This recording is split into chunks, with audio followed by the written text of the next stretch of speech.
Chapter 4 is governed by the letter E. E stands for effort.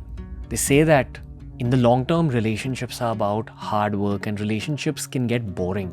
But what if this term boring is exactly what long term commitment is all about?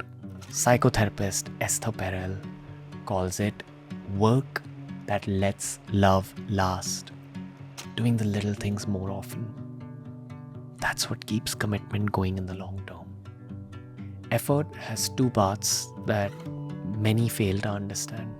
Firstly, refueling.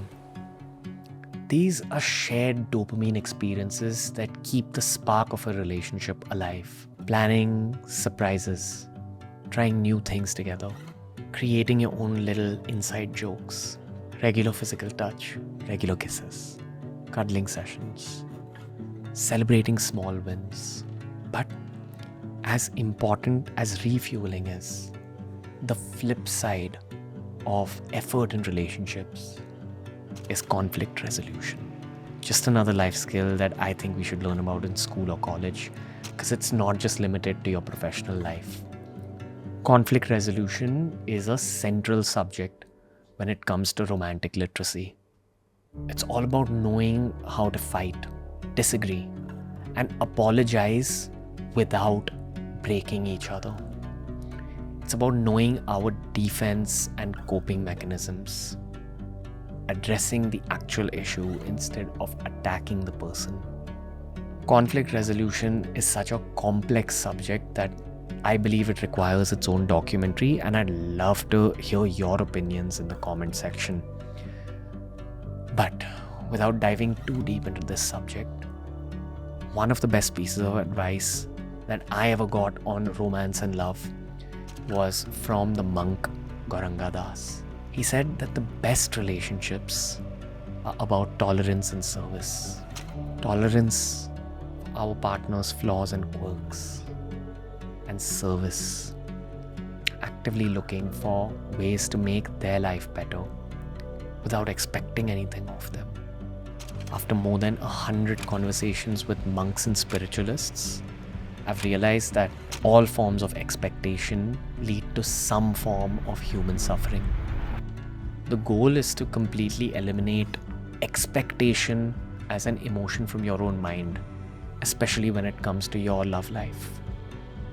Now, while it's difficult to reduce your own expectation in your head, an easy means to help you work on the chapter governed by E. An easy means to help you elevate your own sense of effort is to ask yourself some key questions. Do I actively create excitement and novelty for us? Do I make my partner feel desired? Do I celebrate their small wins? When we fight, do I focus on solving the issue? Can I apologize without defending myself? Do I understand my partner's love language completely, even if it doesn't match with mine? Do I make efforts for them, keeping their love language in mind?